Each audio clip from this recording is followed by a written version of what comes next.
জিন জাতি যেহেতু অদৃশ্য, তাই আমি মহান আল্লাহর বান্দা হিসেবে তাদের কোনো ক্ষতি করার অধিকার রাখি কিনা।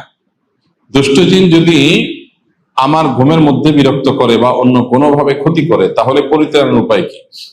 আমি যতটা জানি, বান্দার পায়ে কাটা ফুটলেও মহান আল্লাহ তাকে সওয়াব দিবেন। দুষ্ট জিন যদি আমার ঘুমের মধ্যে বিরক্ত করে, এর জন্য পরকালে মহান আল্লাহ আমার সওয়াব দিবেন কিনা।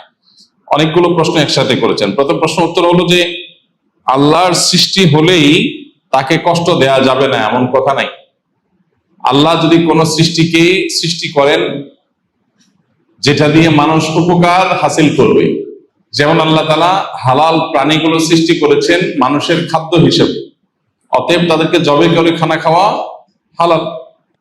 আবার কোন প্রাণী যদি মানুষের কষ্টের কারণ হয়, উপদ্রবের কারণ হয়, তাহলে সেগুলোকে মারা, সেগুলোকে নিধন করা, এটারও অধিকার মানুষের আছে, কারণ আপনাকে সে কষ্ট দিচ্ছে।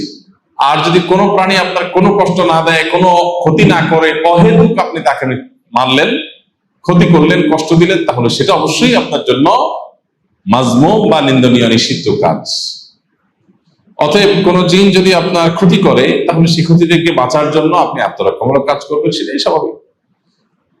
আর মানুষের ঘুমের মধ্যে, ঘুমের বাইরে যে কোনো মুহূর্তে দুষ্ট জিনের উপদ্রব যদি হয়, তাহলে তার আত্মরক্ষার জন্য নবী করিম সাল্লাল্লাহু আলাইহি ওয়াসাল্লামের শেখানো আমল আছে, তিনকুলের আমল আছে, অন্যান্য যে সমস্ত রক্ষা কবচ আমল আছে, সেই আমলগুলো আমরা বেশি বেশি করবো ইনশাআল্লাহ।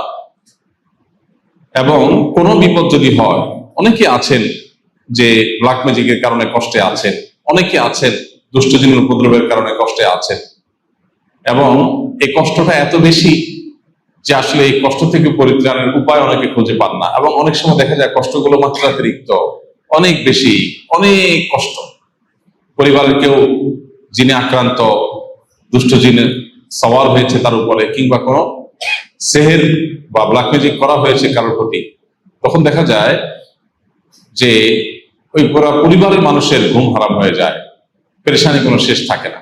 সন্দেহ নাই, যদি এটা থেকে আত্মরক্ষার জন্য তিনি রুকিয়া শরঈয়া, শরিয়া সম্মত ঝাড়ফুঁক বা রুকিয়ার আশ্রয় নেন, রুকিয়ার মাধ্যমে তিনি ট্রিটমেন্টের চেষ্টা করেন, পাশাপাশি এই বিপদে তিনি সবর করেন, ধৈর্য ধারণ করেন, অবশ্যই এর জন্য তিনি বিনিময় লাভ করবেন। কারণ এটা তো সঠিক যে নবী করিম সাল্লাল্লাহু আলাইহি ওয়াসাল্লাম বলেছেন, ইমানদার তার যদি পায়ে কাঁটাও ফুটে এবং সে যদি সবর করে, ধৈর্য ধারণ করে, আল্লাহর ফয়সালাকে মেনে নেয়, এর বিনিময় সে আল্লাহর কাছ থেকে আজর এবং বিনিময় পাবে।